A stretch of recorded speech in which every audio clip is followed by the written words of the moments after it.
En el mes de agosto el Papa Francisco empezó una serie de audiencias acerca del discernimiento. ¿Qué es esto del discernimiento? Es lo que nos ayuda a nosotros a elegir, a tomar decisiones. Todo el ser humano tiene que tomar decisiones a lo largo de su vida, continuamente. Y entonces discernir es de alguna manera separar el bien del mal o distinguir entre el bien y el mal, saber dónde está el bien y dónde está el mal, saber qué cosa es mejor y qué cosa es peor, de manera tal que es una virtud que nos ayuda, porque por una parte es una virtud especulativa y por otra parte o juntamente es especulativa y práctica, es decir, requiere del conocimiento de la realidad y requiere también de la necesidad de tomar decisiones, de manera tal que es absolutamente imprescindible, ¿no? Se identifica con la prudencia, con la virtud de la prudencia.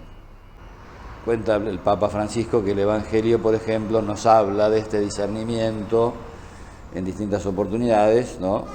Cuando nos ayuda a distinguir entre el trigo y la cizaña, cuando aquella persona que es un buscador de perlas distingue entre las perlas de escaso valor y las perlas de mayor valor y decide comprar, ¿no es cierto?, apostar todo por esa perla de mayor valor, o el que encuentra ese tesoro en el campo, ¿no es cierto?, entonces decide vender todos sus bienes para conseguir ese tesoro que está en ese campo. Bueno, en fin, son ejemplos concretos de lecciones que uno tiene que ir tomando a lo largo de su vida, ¿no?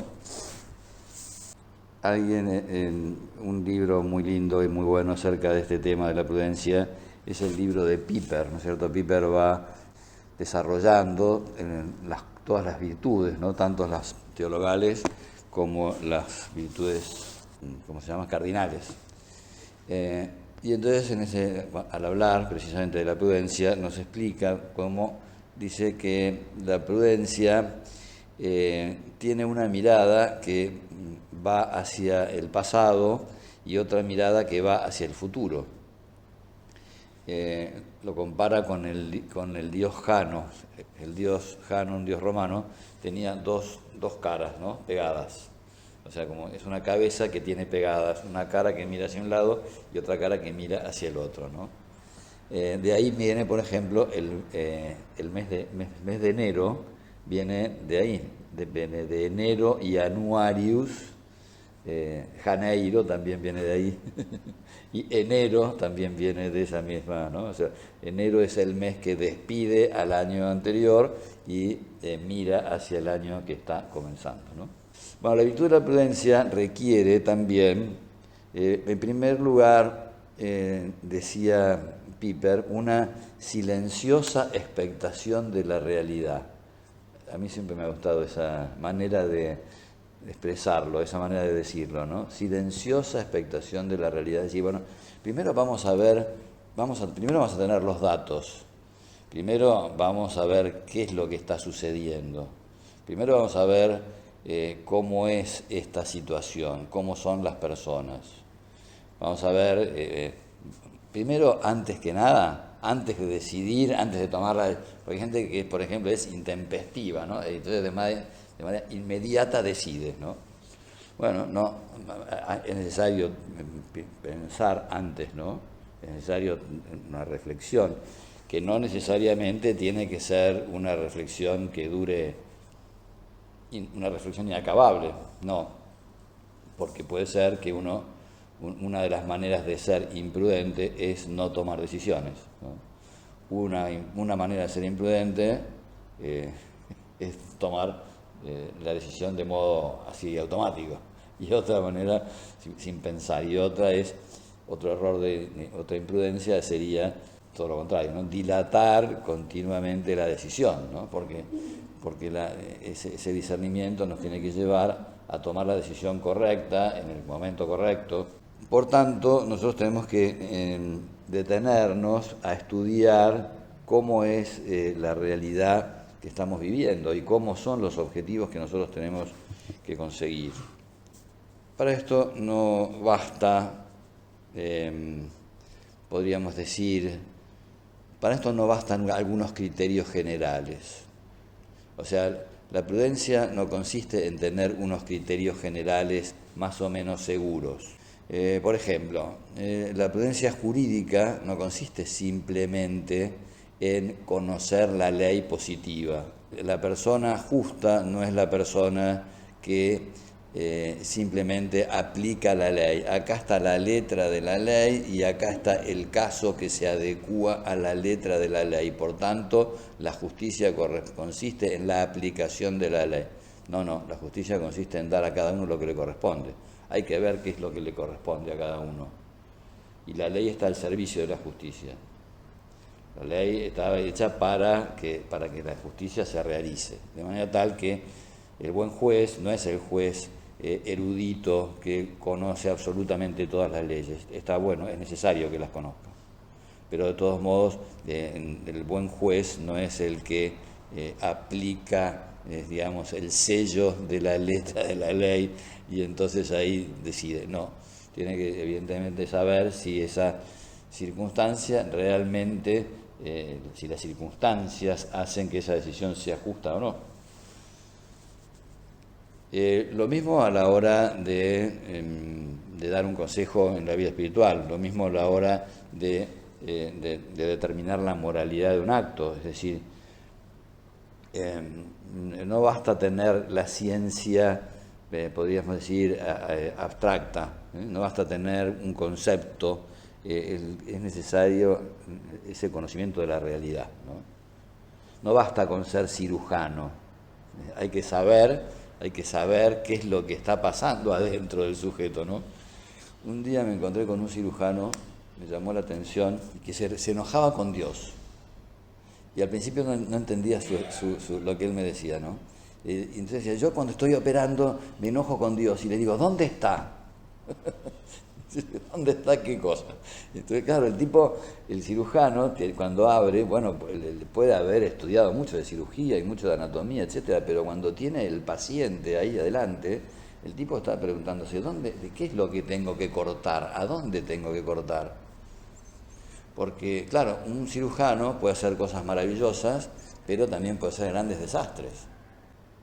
Bueno, lo mismo sucede también cuando nosotros tenemos que o tomar decisiones de gobierno o cuando tenemos que dar un consejo en la dirección espiritual o cuando tenemos que asesorar a alguien. No basta, podríamos decir, con tener más o menos un conocimiento aproximado, un conocimiento teórico, no, porque bueno, es mejor que si uno no sabe qué decir que no diga nada, ¿no? Por eso decía también los consejos de San Benito Abad, que son muy interesantes. Era un hombre prudente, ¿no? Prudente en el gobierno y que daba también consejos acerca de cómo gobernar. Fíjense qué interesante esto. Dice, los superiores particularmente deben unir la autoridad con la humildad. La discreción, bueno, y necesitan para eso la discreción, o sea, la discreción o también prudencia, ¿no? Fíjense, son todos medio como sinónimos, ¿no? Discreción, discernimiento, prudencia, son todos como, no sé, son parientes, ¿no? La discreción, madre de las virtudes, es necesaria, ¿no? Bien que dice, embriagada con el vino de la caridad, hasta el desprecio del propio criterio, hasta el olvido de sí mismo. Es decir, para poder gobernar o para poder dar buen criterio hace falta caridad, hace falta humildad, hace falta discreción, hace falta... todas estas cosas podríamos decir como que tienen que estar unidas, ¿no? Uno tiene que realmente buscar el bien propio o el bien ajeno, uno tiene que olvidarse, podríamos decir, de cómo queda al tomar esta decisión o al dar un consejo o al emitir una orden, y tiene a la vez que hacer todo esto prudentemente, ¿no? Dice, sobre todo cuando tiene que corregir, es necesario todas estas virtudes, ¿no? Para que no se dejen llevar de un celo indiscreto. Fíjense, el celo, ¿qué es eso del celo? El celo de tu casa me consume, ¿no? Dice Jesús. Bueno, entonces el celo a veces es lo que lleva de alguna manera a tomarse muy en serio las responsabilidades, ¿no? Y a darse cuenta de que efectivamente hay que tomar una decisión, ¿no? Para defender los bienes verdaderos, ¿no es cierto? Evidentemente hay que tener esta virtud que es la virtud del celo, defender lo bueno, ¿no? Ahora, hay personas que tienen un celo desmedido, es decir, se pasan de rosca en ese celo, ¿no? Bueno, entonces por eso dice San Benito que hay gente que se deja llevar por un celo indiscreto. Y fíjense lo que dicen de ese celo indiscreto. Dice, el celo sin ciencia es insoportable. Es decir, cuando una persona... Es como la persona celosa, ¿no? O sea, la persona que ama tanto al otro, que claro, cada vez que el otro dice algo o se acerca un poquito a otra persona o le manifiesta algo de cariño o le consulta al otro y no a uno, y entonces el celo indiscreto, o sea, es imbancable, la persona celosa es imbancable. Hay matrimonios que se han separado no porque uno sea infiel, sino por los celos. Tremendo. El celo sin ciencia es insoportable. Es siempre, dice, menos eficaz y menos útil y muchas veces muy pernicioso. Por tanto, cuando el celo es más ferviente, el espíritu es más vehemente y la caridad más abundante, tanto más se necesita una ciencia vigilante. La discreción pone orden en toda virtud. El orden les da calidad y hermosura y hasta perpetuidad. Es decir, cuando una persona tiene efectivamente el amor a la verdad, el amor al bien, tiene ese celo, ¿no es cierto?, pero a la vez lo ejerce de una manera prudente, eso le da belleza, hace que se quiera amar lo bueno, también hasta le da perpetuidad, es decir, le da continuidad, ¿no? La discreción, por tanto, no es sólo una virtud entre tantas, sino que es la moderadora y guía de las virtudes, ordenadora de los afectos y maestra de las costumbres. Qué interesante, ¿no? ¿Se acuerdan de la auriga virtutum? Todos lo estudiamos. Para estudiar filosofía estudiamos cómo la prudencia es auriga virtutum. Y no sé si ustedes habrán visto Ben-Hur, pero es famosa la película de Ben-Hur, que él es el auriga, va con un carro con 4 caballos o 6 caballos, no sé cuántos, y entonces va, ¿no es cierto?, va sujetando a uno y va azuzando al otro, ¿no?, y con la rienda, y con las riendas, y va, ¿no es cierto?, dirigiendo el carro, pero claro, tiene que hacer que cada uno de los caballos haga lo que él les va diciendo, porque efectivamente es insustituible la fuerza del caballo, pero tiene que haber alguien que los gobierne, que los dirija, que los conduzca por el camino correcto. Dice, la virtud es moderadora, ¿no? La discreción, la prudencia, es moderadora y guía de las virtudes, ordenadora de los afectos, maestra de las costumbres. Fíjense qué interesante, ¿no? O sea, no se trata solamente de, a la hora de emitir un juicio de la realidad, no se trata solamente de la cosa objetiva. Hay veces que las personas contraponen lo objetivo y lo subjetivo, ¿no? Bueno, lo objetivo y lo subjetivo están unidos en la existencia real.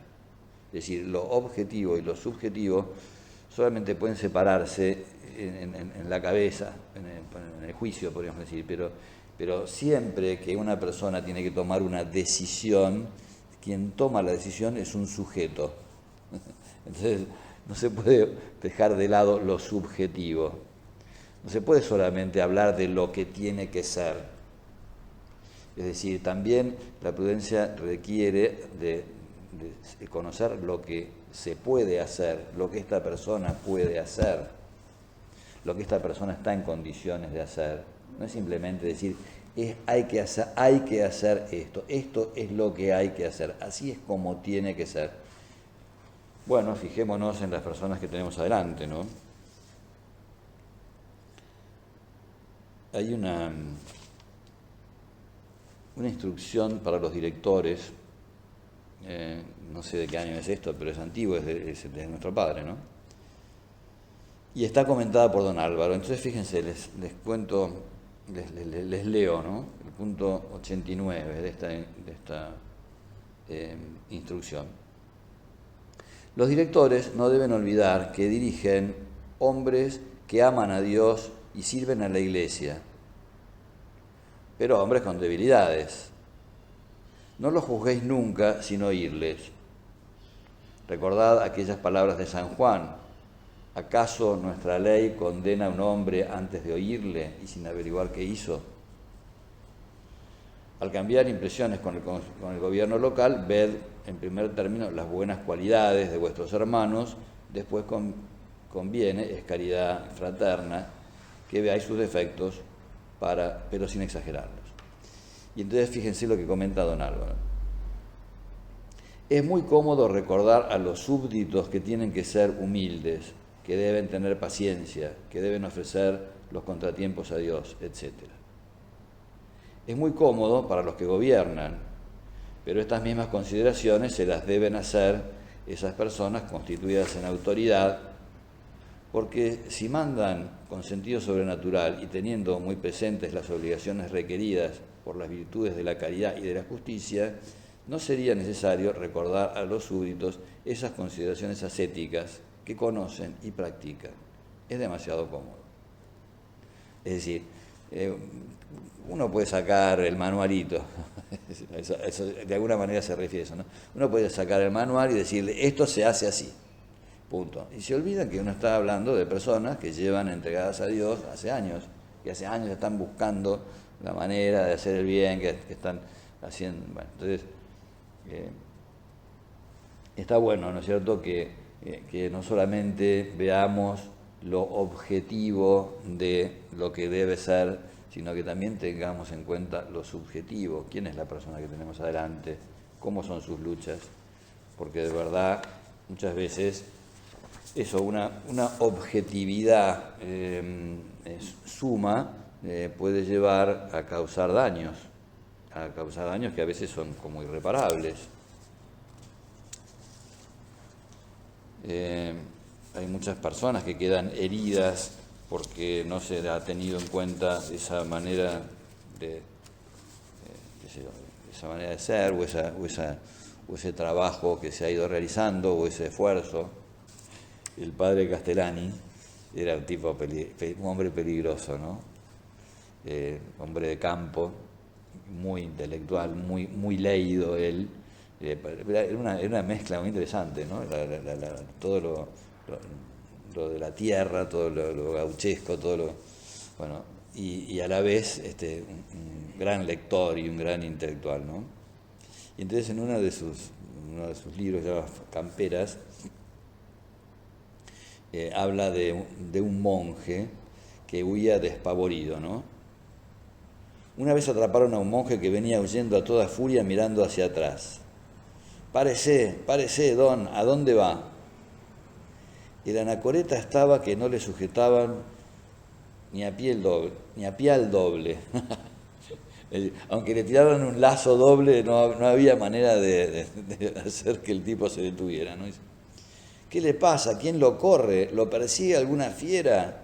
Peor, dijo el ermitaño. ¿Lo persigue la viuda? No sé quién sería la viuda negra, no sé quién sería. Dice, peor, ¿lo persigue la muerte? El anacoreta dio un grito, algo peor que la demencia, y siguió huyendo, dice. Venía atrás al galope un necio con poder. Fíjense qué fuerte. O sea, viene un pibe, ¿quién es el necio? El necio no es el perverso, el necio es el que no sabe, neshire, ¿no? El que no sabe, o el que sabe. Alguien decía, mucho más peligroso que no saber nada es saber algo, porque hay gente que sabe algunas cosas y piensa que ya lo sabe todo. Una vez alguien usó la expresión, no refiriéndose a otra persona, fulanito de tal, yesetud. O sea, es el tipo que de todo sabe, sobre todo opina, sobre todo tiene la última palabra, ¿no? Bueno, entonces, y el necio es el que cree que sabe todo, pero en realidad no sabe. Bueno, y si además esa persona tiene poder y te impone, y bueno, es para salir corriendo. Porque efectivamente la sabiduría, podríamos decir, está en conocer el bien objetivo, pero también en conocer las circunstancias concretas, ¿no? Decía también San Benito, hablando de los que gobiernan, ¿no? Que odie los vicios, que ame a los hermanos. Pero en la misma corrección dice, proceda prudentemente y no con demasía, no sea que al desear quitar la herrumbre se rompa el vaso. Hay gente que es tan perfecta, tan perfeccionista, que entonces siempre quiere tener todo perfecto. Y hay gente que termina rompiendo lo que quiere limpiar. Desconfíe siempre de su propia fragilidad, ¿no? Y tenga en cuenta no romper la caña cascada. Fíjense, esto es una de las cosas que decía el profeta Isaías acerca del Mesías, ¿no? O sea, él no romperá la caña cascada. O sea, si ve que alguien está medio como quebrado, no le va a decir, bueno, vos ya no servís. Va a intentar, ¿no es cierto?, que esa caña cascada, aunque está cascada, que siga adelante. Él no apagará la mecha humeante. A veces nos dan ganas, ¿no?, con estas velas que uno las prende y en cuanto se va se empiezan a apagar las velas. Uno se va, tiene ganas enseguida de decir, bueno, tómatelas. El que es sabio, digamos, el que es bueno, no rompe la caña cascada, no apaga la mecha humeante. Con esto no decimos que permita que se fomenten los vicios, sino que los corte prudentemente y con caridad, según vea que conviene a cada cual. Y procure más bien ser amado que temido. Hay personas que prefieren ser temidas. O sea, hay personas que... ¿Por qué prefieren ser temidas? Porque el temor es más eficaz a corto plazo. Es decir, cuando uno quiere la eficacia a corto plazo, entonces tiene que imponer su fuerza. Ahora, si lo que uno quiere es a largo plazo, procure ser amado. En realidad, la persona que gobierna no tiene que ser temida, tiene que ser amada. No sea turbulento e inquieto, no sea inmoderado o obstinado, no sea celoso ni demasiado suspicaz, porque nunca descansará. Bienaventurados los pacíficos, porque ellos no sé, alcanzarán la paz, o sea, tendrán paz, ¿no? Hay gente que vive eso como en continua pelea consigo mismo, porque nunca está todo bien, digamos. En sus mandatos sea prudente y considerado, y tanto al imponer trabajo divino como humano, discierna y modere, pensando en la discreción del santo Jacob, que decía, si hago a mis rebaños trabajar más andando, todos morirán en un día. O sea, cuando uno quiere, o sea, hay gente que termina destruida de tanto trabajar. Porque, bueno, muy bien, el trabajo es importante y el descanso también. Es necesario descansar para poder después seguir trabajando, ¿no? Jesús tenía ese ejemplo, ¿no? O sea, vengan, retirémonos un poco, ¿no? A los discípulos, ¿no?, les decía, ¿no?, que pasaban tiempo, ¿no?, retirándose. Fijándose pues en estos y otros testimonios de discreción, madre de las virtudes, modere todas las cosas, de modo que los fuertes las deseen y los débiles no las teman. Fíjense qué interesante, ¿no?, porque evidentemente el gobierno no es ninguna cosa sencilla y hay que gobernar de manera tal que los fuertes no se queden, podríamos decir, escandalizados, ¿no? Y que los débiles no teman tampoco, porque, no sé, porque a la hora de tomar decisiones o a la hora de gobernar o a la hora, nos vamos a encontrar con personas que son distintas. Entonces, bueno, no es una cosa sencilla, no es una cosa fácil. Mi padre siempre decía que no hay nada tan difícil como el gobierno, ¿no? Y bueno, y realmente la prudencia es algo eh, que es una virtud que hay que aprender, ¿no? Hay una frase de la escritura lindísima, dice, super senes intellexi quia mandata tua quesivi. Entendí más que los ancianos porque busqué cumplir con tus mandamientos, porque busqué, o sea, podríamos decir, ese amor al bien, podríamos decir, y ese amor al prójimo, y ese amor a Dios es, podríamos decir, como la guía. O sea, bueno, ¿dónde se aprende la prudencia? Se aprende también en la calle, ¿no es cierto? Se aprende en la calle, se aprende contemplando la realidad, se aprende rezando, se aprende pidiéndole al Señor que nos ayude a ayudar. Así que bueno, pidámosle, ¿no?, que nos conceda esta virtud que es tan necesaria para el gobierno, tan necesaria para el consejo, tan necesaria también para las elecciones que cada uno de nosotros tenemos que tomar en nuestra propia vida.